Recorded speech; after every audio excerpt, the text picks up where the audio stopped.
Hi, my name is Pseudo Sue, and welcome to Pirate Radio News, which is the only pirate radio news not on a pirate radio. We should fix that.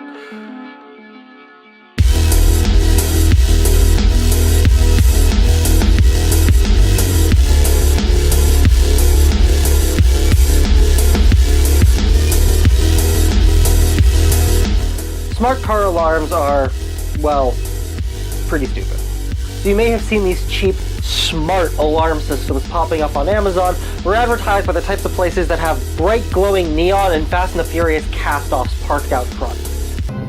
He's got one of those big shiny things with a lot of tubes and curly coils coming out of it, with a red doohickey and... Vin, he's got one of those fancy thingamajiggers. And as it turns out, the type of place that regularly screws up oil changes probably isn't the best place to go to engineer a computer system that controls the entirety of your car, no matter what kit you get.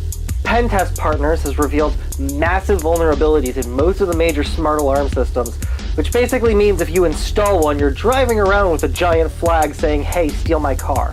Both Viper Alarm and Patriot System have yet to comment on the fact that if you have an Android device and a bit of patience, you can break into and steal any car protected by these systems, or, if you're more on the asshole side, you can just kill the car on the highway. So before you go adding computers to things that keep your family safe, remember, to err is human, but to really screw things up, you need a computer.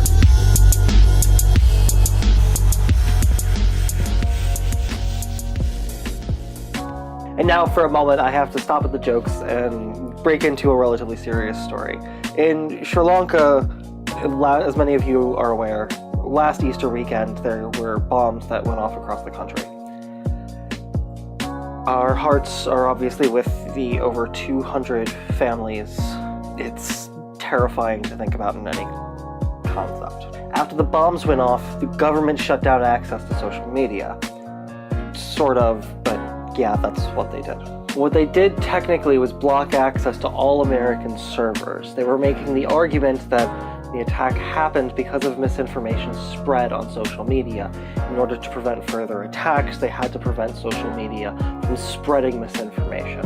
And this is not to judge anyone who is currently going through that trying time. However, while local news traffic wasn't affected, WhatsApp and Facebook were both in American servers, which means families frequently had trouble getting in contact with each other immediately when they were at their absolutely most dire situation and really needed each other. In addition, much like American politicians and media, misinformation and frankly disinformation is unfortunately often the state of affairs, and cutting off access to social media cut off access to getting true information quicker. Look, internet, I get it. Social media has a lot of misinformation on it, and to step in the tide of violence, it can seem like it makes sense to stop where the misinformation is coming from, but social media is just a mirror from society. It's as a reflection of us, and you won't solve any problems by breaking the mirror. This one has no jokes in it because, frankly, it's not funny. My heart goes out to everyone affected by this.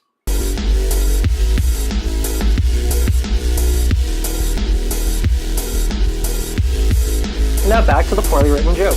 Fortnite isn't paying the winners of a tournament in Australia because they can. And because Fortnite is actually a series of sentient aliens who have come down to Earth in the form of a corporation in order to try and brainwash teenage boys. I think. I'm still working on that one. Don't quote me on that yet.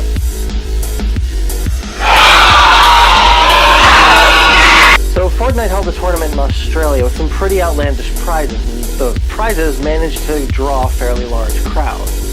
Some of the big highlight numbers were $400,000 as the top prize, as well as more than $500,000 distributed overall. And yeah, I'd beat a friend to death with a hammer for $400,000. Oh, was it in the video game? Oh, then definitely. I swear I'm not a murderous psychopath. However, according to the players, over $180,000 in prizes has yet to actually be delivered. Several of the players, including 2nd through 5th, have yet to receive any of their cash winnings, which includes, for 2nd and 3rd place, two $50,000 checks. One of the players has gone so far as to generate a list of everybody who hasn't been paid yet. I'll put a link to the list in the doobly-doo. Epic, why are you doing this? So clearly this is a sign that Epic is from a higher species, and we probably need to,